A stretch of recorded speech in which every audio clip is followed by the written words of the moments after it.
baliktad na po ngayon ha. Ang ICI po, ang taga-oo lang kung kailan sisipot itong si Bernardo. Si Bernardo po dapat sumipot nung 12 kahapon. Yes, pang ilang beses na ito, di Napuspon ba? po ito on the 17th. Kayo ICI, talaga naman ha.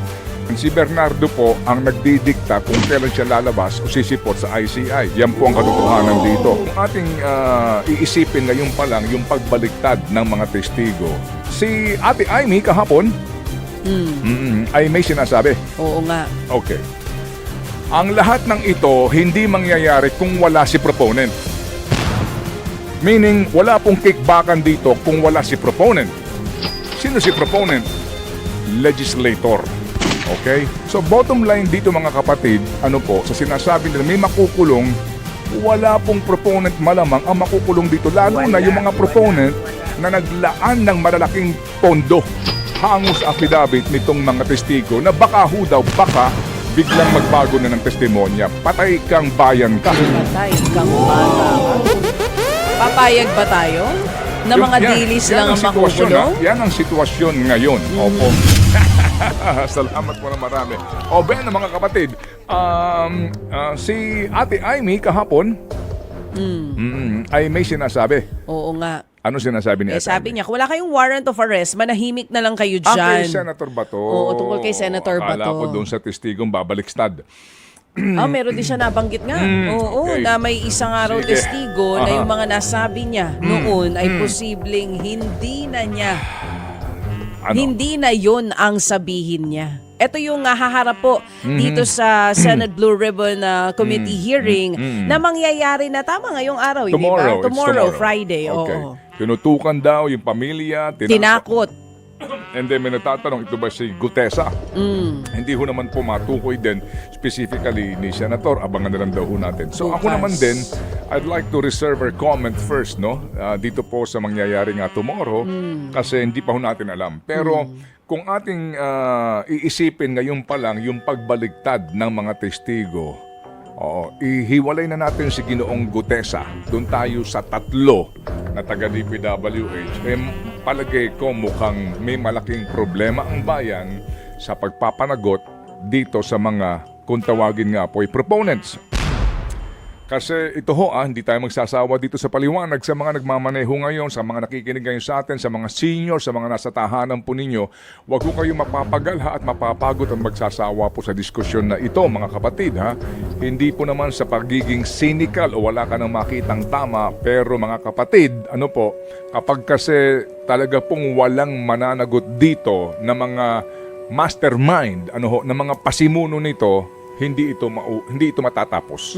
At ito po yung magpapatuloy lamang, sabi ko nga kay Chacha kanina, hanggang sa iyong apo at apo ng apo mo. Ganon at ganon na po ito. Sa mga taga-Bulacan, itong sila Aaron dito, no? Oo, na nagtitiis yung kanyang mga magulang sa araw-araw talaga hindi na ho bumababa halos na baha. Forever na yan. Buhay nila. Opo, at habang kayo binabaha, yung mga proponents nyo dyan sa Bulacan, ang gaganda po ng takbo ng buhay, di po ba? Hindi ho natin maitatanggi yan. Yan ang katotohanan. So kinakailangan talaga ho tayong hindi magsawa dito at patuloy po na manawagan na ikulong ang mga mandarambong. Lahat ng mandarambong. Lahat ng sangkot Dapat managot. dapat managot. Okay, puntahan na po natin itong pagbaliktad kung sakasakali po kasi wala na pong ibang nag-uugnay sa mga proponents kung hindi po itong sila. Maliban doon sa mga diskaya na hindi ka nakakasigurado. Okay, gusto ko lang balikan ang isyong ito. Bakit to importante ito? Kasi kung pupuntahan mo lamang itong isang bahagi po. Sorry po, okay ba? Okay lang ba sa iyo? Ituloy mo. Mukhang bis na bis ka. Oo. Kasi tayo nautusan dahil 50th birthday ni Ruth Cabal. Okay. Oo. Sige, ituloy mo muna. Birahin mo muna yan. Sandali muna. Bis na bis ka. Parang ano yung dulo ng manggas mo? Hoy! Eto? Hindi, oo. Alin ba? Ito yung kinuha ko muna sa table natin. Oo. At ginawa kong manggas ng damit. Oo nga Parang yun yung inaano ng lola ko dati Ano yung ginaganchilyo? Ginaganchilyo. Ikaw talaga. Ano yung dulo niyan? Eto nga. Oo. Yan nga yun. Uso na yan ulit ngayon. Okay. Naitabi mo pa ba yung mga ginanchilyo ng lola mo? Oo. Kaya pala kanina nangangamoy Alin? Formalin. Ikaw talaga.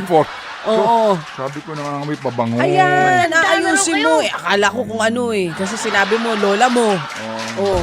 Kaya pala, hindi ko lang kung si Derek Grace pa dito o si Ma'am Jen Ributa o si Mitch Alin? nakaamoy na ng naptalina. Oh.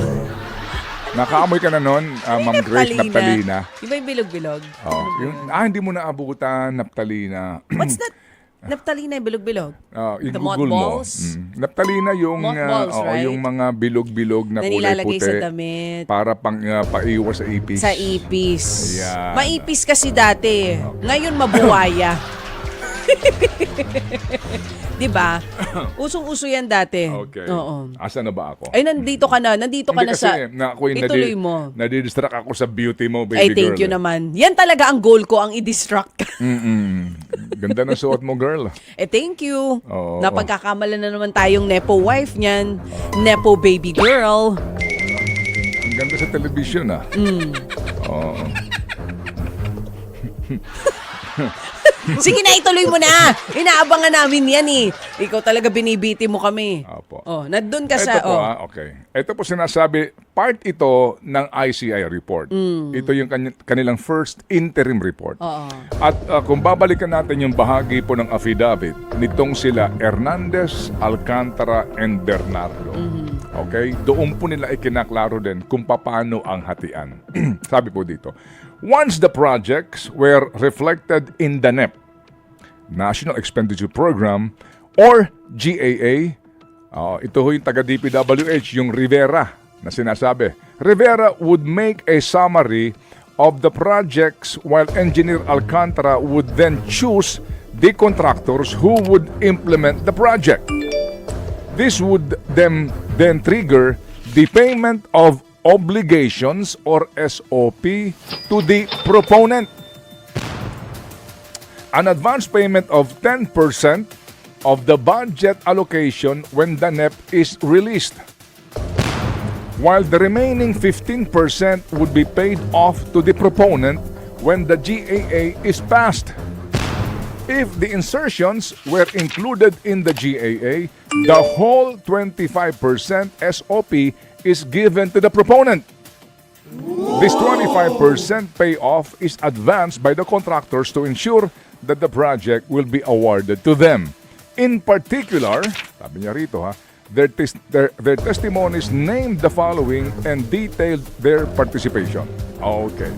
Actually, itong sinasabi dito ng ICI, bitin ito, may kulang ito Meron sila ditong kinaligtaan o iniwasan dito po sa kanilang ICI. Kayo ICI, talaga naman Oo. Meron ditong may mga binanggit si Bernardo nung una na hindi kasama dito. And si Bernardo po ang nagdidikta kung kailan siya lalabas o sisipot sa ICI. Yan po ang katotohanan dito. Baliktad na po ngayon ang ICI po ang taga-oo lang kung kailan sisipot itong si Bernardo. Si Bernardo po dapat simipot nung 12 kahapon. Yes, pang ilang beses na ito, Napuspon po ito on the 17th. May sinasabi daw po na mukhang yun nga, may mga agam-agam kung ganun pa rin ba ang kanyang testimonya tomorrow. In preparation sa kanyang 17th of November na pagharap po sa ICI. Abangan po natin ito. So ngayon, ito ang issue dito, mga kapatid. Okay. Ang lahat ng ito, hindi mangyayari kung wala si proponent. Meaning, wala pong kickbackan dito kung wala si proponent. Sino si proponent? Legislator. Okay? Ngayon, mga kapatid, ganito po ang nangyari na naging masyado na pong sakim ang iba sa laki ng hinihingi na komisyon ni proponent. Kasi po, si proponent, 25%. May mga pagkakataon daw na umaabot ng 30% sa kanilang affidavit. So kung ang halaga po ng proyekto, 100 milyon eron, agad-agad 25 milyon kay proponent. Maghahati-hati pa. Bernardo, 2%, etc. Kaya umaabot halos, mga kapatid, ng 40% ang ninanakaw doon sa mga proyekto, kaya substandard. Kaya sila nag-ghost na para ma-deliver ng buo-buo yung hinihingi ng proponent. So meaning, dito hindi mangyayari ito kung wala si proponent. Yung sinasabi ni Vince Dizon na may mga makukulong, magpapasko sa kulungan, si Zaldico ang unang ididemanda nila. Hindi makukulong yun, hindi uuwi yun. Di po ba? Hindi uuwi yon. Hindi makukulong yon. So ang makukulong po dito, ito pong mga dilis. Yung pong ilang siguro itong mga contractor din na umamin na baka maging state witness din.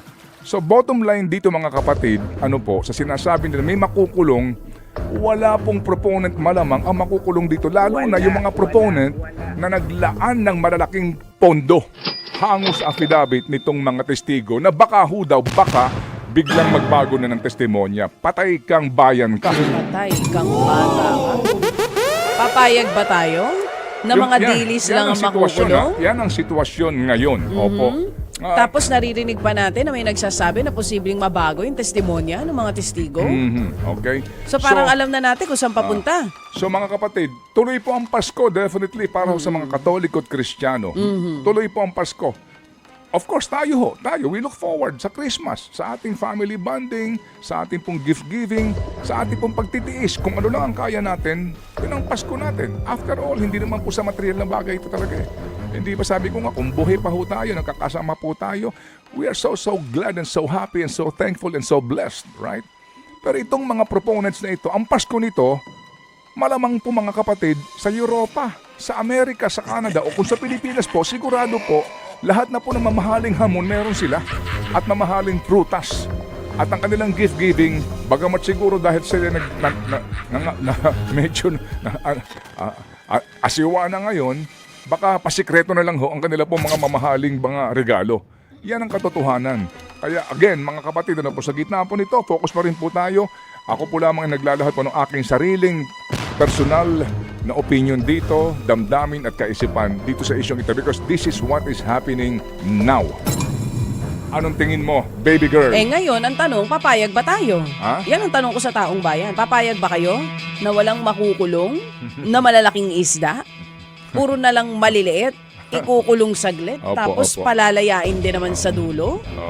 Ito hong sinasabi na may mga magpapasko, may mga makukulong, mga kapatid. Siguradong may makukulong. Pero yung pong mga mismong may pinagsimulan ng lahat ng ito, walang makukulong. Prove us wrong and think about it.